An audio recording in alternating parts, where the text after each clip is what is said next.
Une liste conduite par les Insoumis à l'élection municipale 2026. Il n'y avait pas beaucoup de suspense, mais rapidement, le député Aurélien Lecoq donne le ton de la campagne. Tourner la page de mandats des notables socialistes qui finalement n'ont conduit qu'à l'abandon des quartiers populaires. Sur les toits de l'île Sud, tout un symbole, les deux députés insoumis actent une fois encore la rupture depuis longtemps consommée avec les socialistes.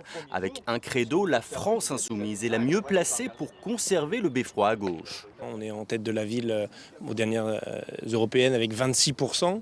On a fait des très gros scores à l'élection présidentielle. Jean-Luc Mélenchon, quasiment 40% sur la ville.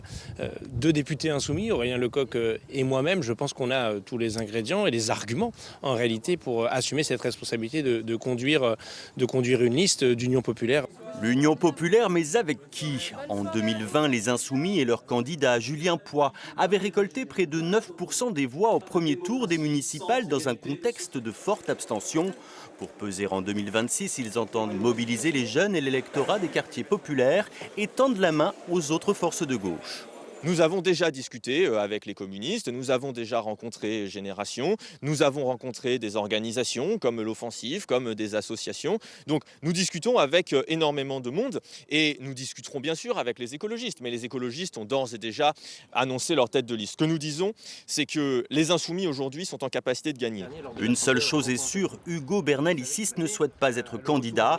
Deux chefs de file ont été nommés par les militants pour bâtir le programme des municipales. À Lille, la tête de liste des Insoumis sera dévoilée en septembre prochain.